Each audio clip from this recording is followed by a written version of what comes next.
Another Monday, another edition of Instant Replay. Andrew Wiebe, Bobby Warshaw here to guide you through Week 19's most controversial calls. But first, I now know what to pair my Cheez-Its with. A little bit of this, straight from the comments section where the cult of Doyle is strong. Real strong. Don't worry, everyone. I, too, find Wiebe's jokes to be horrible and awkward and just want to get into the show. Look, he's been there for a week. Get over him, folks. We started Gillette Stadium, where the score ended 0-0 in a game that Brad Friedel, the Revs head coach, called a snoozer. But it might not have been 0-0 if Nima Sagafi, the referee in this one, made a big call in stoppage time. It's the 91st minute, Bobby, and uh-oh, it looks like Victor Rodriguez got taken down by Luis Caicedo. Rodriguez is in possession of the ball. When Caicedo pokes in to try and win it, he doesn't actually get the ball. He only gets the back of Rodriguez's leg. Andrew, this should have been a penalty kick. Certainly, and I'm surprised VAR Alan Kelly didn't flag it either. To Bank of California Stadium we go, where there was a little more gray area in this call. It's the 73rd minute, LAFC up 2-1 over Orlando City, and Dom Dwyer scores a goal. It's a tie game, or so Orlando City think, until Alex Chilwitz, the VAR, takes a closer look. He flags referee Chris Pinso and says, hey, this is a factual review. Justin Meram is offside on the pass to set up the goal, and this one should be disallowed, which it is. Now, it's close, Bobby, but was he offside? Well, the thing to remember is that the assistant referee, Jeremy Hansen, kept his flag down, and in doing so, it had to be clear and obvious that Justin Meram was offside. Now, Andrew, you know I feel that the tie should go to the attacker, but when I look at this, I see Justin Meram offside. This is clear and obvious to me that Justin Meram's upper body is beyond the last defender. It was the right call by both the VAR and Chris Penso to call it back. Now let's go to StubHub Center. We have 3 big calls to take a look at, including one featuring Zlatan Ibrahimovic. We start in the 43rd minute. Crew SC down 1-0 to the Galaxy, and they think they got their equalizer. Well, they didn't. Dave Romney did. That's until VAR Rami Touchon takes a closer look and says, hold on, wind it back.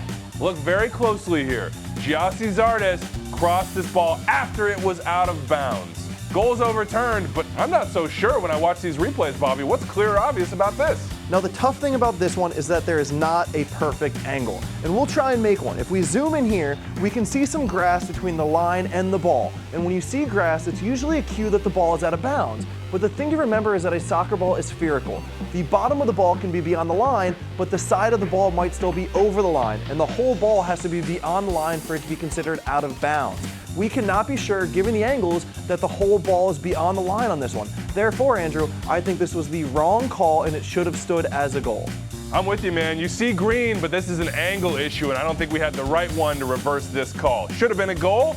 Hey, you ready to talk Zlatan? Oh, yeah. We got some Zlatan for you. 55th minute, still 1-0 LA Galaxy, and Zlatan and Lalas Abubakar are getting into it in the box. Now, Zlatan gets knocked over, and referee calls a penalty right away.